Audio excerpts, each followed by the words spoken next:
Bonsoir tout le monde. Une revue aujourd'hui très attendue. Finalement, Hasbro a décidé de s'enlever les mains et les doigts dans le cul et a décidé de nous pondre une figurine Jazz dans la ligne des Classic Universe et Generation. Cette fois-ci, c'est la série Reveal the Shield. Transformers Jazz, finalement, dans ma collection. Et cette revue, je la fais spécialement pour mon ami Gabriel Jean, qui est un fan fervent de ce personnage G1. Véhicule très différent de ce qu'on est habitué de voir. Je peux pas vraiment qualifier cette voiture-là de Porsche, on dit juste que c'est une voiture de sport, mais qui respecte un tant soit peu le pattern G1 de couleur, une voiture blanche avec des stripes de couleur rouge et bleu, c'est-à-dire avec le chiffre 4 sur les portes et sur le capot. La biographie est écrite seulement en anglais, mais ce que ça dit, grosso modo, c'est que Jazz tombe en amour avec tous les mondes qu'il visite. Le plus petit indice de culture extraterrestre est assez pour le fasciner pendant des heures. Il a une grande habileté pour s'immerger dans des nouvelles civilisations et ça fait de lui un agent secret idéal. Il se fond dans l'environnement et il absorbe chacun des bits de données qu'il peut et recherche toute anomalie qui pourrait être indice d'une présence Decepticon. Les stats, une force de 6, une intelligence de 6, une vitesse de 9, une endurance de 7, un rang de 8, un courage de 9, puissance de tir 6 et une habilité de 5. Et le artwork pour Jazz sur le carton est très bien exécuté, avec un air plutôt sévère par contre. La raison pourquoi on appelle ça Reveal the Shield, c'est tout simplement parce qu'on a un rub sign. Tout ce qu'on a à faire, c'est frotter. Et on a le symbole Autobo qui apparaît sur le toit de la voiture. Le mode voiture, le voilà. En dessous, on voit les parties de robot, le fusil juste ici. On a un Special Features pour Jazz.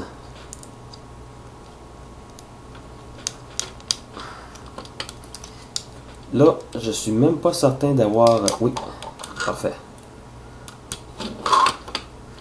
C'est tout simplement que j'avais mal tourné une pièce.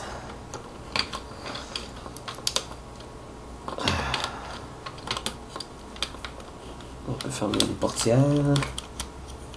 On peut fermer les portières.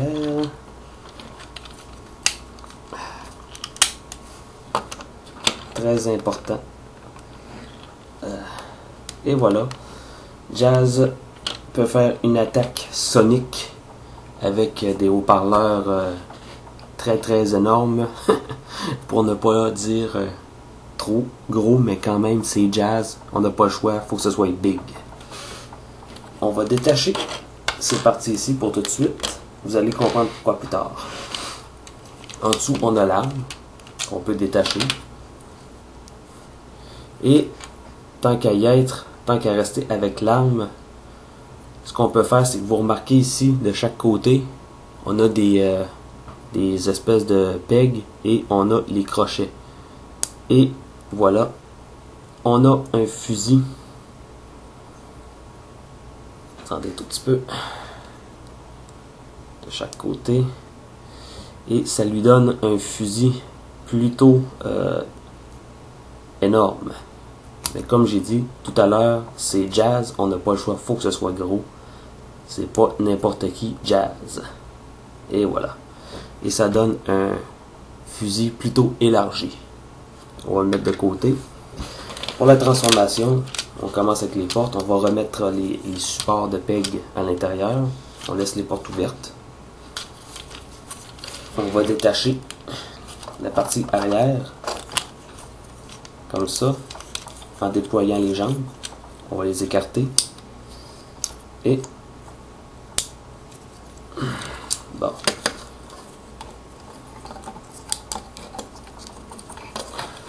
Juste un petit problème de talon ici, tout simplement, c'est pas quelque chose de grave. On peut refaire l'expérience ici. Toujours important, on sort le pied avant. Ok. Ensuite, on peut descendre cette partie-là qui se détache, ou plutôt qui se replace finalement pour faire le devant des jambes. Et voilà. Comme ça. On peut relever les bras. Comme ça. Oups, excusez-moi.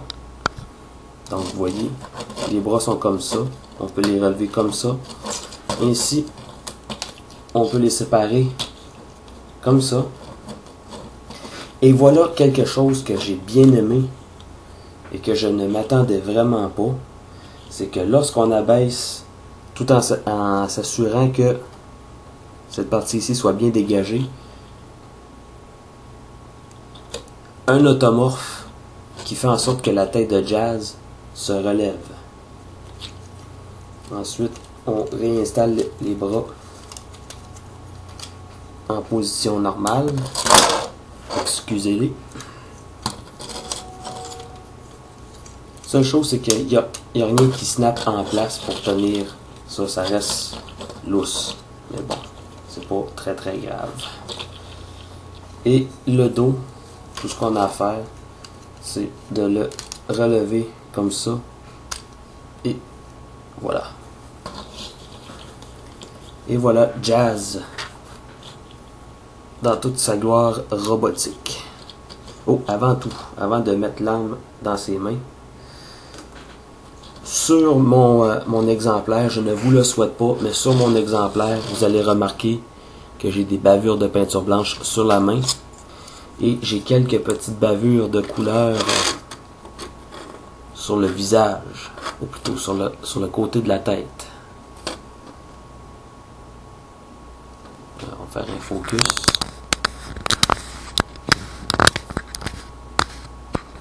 Et voilà.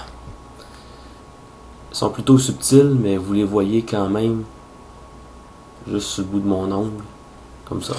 Et par le fait même, vous voyez les détails du visage de Jazz a quand même une expression sévère, dans le style amène-toi, je t'attends. Mais on a respecté la visière, ça c'est vraiment le fun. C'est du light piping en passant, mais la lumière passe pas très bien. Je vous le dis tout de suite. On refait le focus. Amplitude de mouvement. La tête est sur un ball joint. Monte. Descend. Droite. Gauche.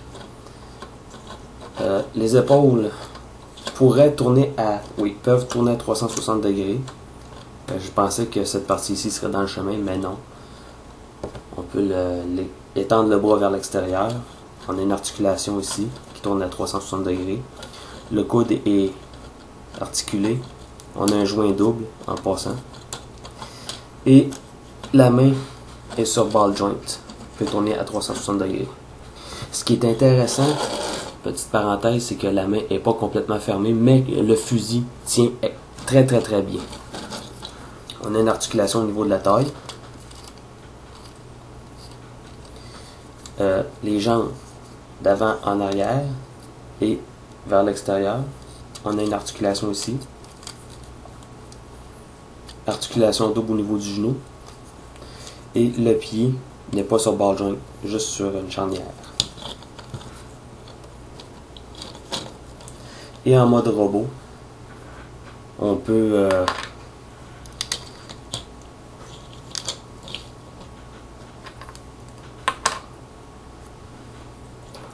installer les haut-parleurs. J'ai cru que Jazz allait tomber. Et voilà, on peut installer les haut-parleurs lui faire une espèce d'attaque sonique en mode robot.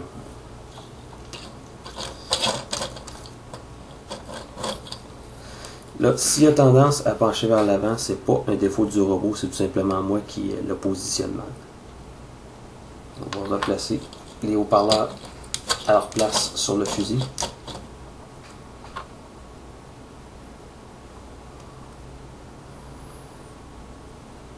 Et voilà.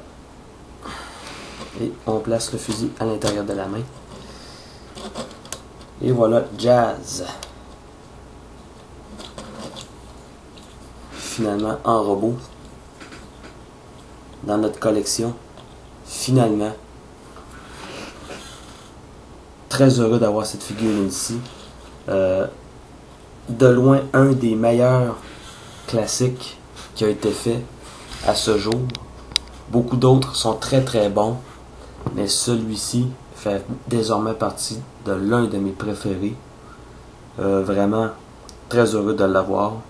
Dommage que le mode de véhicule ressemble pas autant à ce qu'on avait dans la première génération, mais on comprend que faut évoluer, les véhicules ont évolué.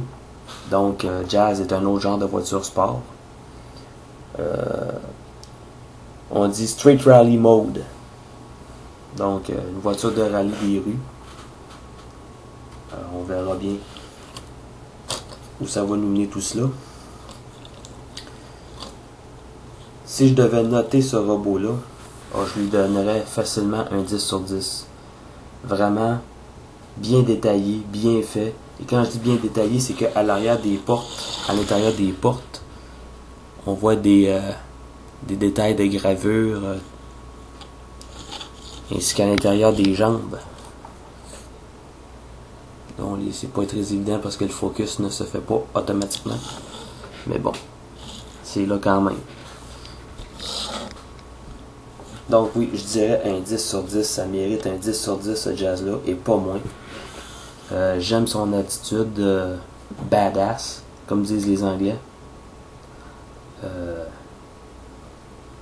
Définitivement un robot à avoir dans votre collection. Je ne le vous recommanderai jamais assez. Je vous l'ai dit dans mon message que j'ai posté. Vous voulez ce robot-là. Vous les voulez. Lui et Trax, surtout ces deux-là. Vous les voulez dans votre collection. Mais si vous avez à choisir, prenez Jazz. C'est le top du top. Pas que les autres sont pas bons, mais Jazz, c'est un des favoris. C'est pas pour rien. Alors je vous le conseille très fortement. À la prochaine et j'espère que ça vous a plu.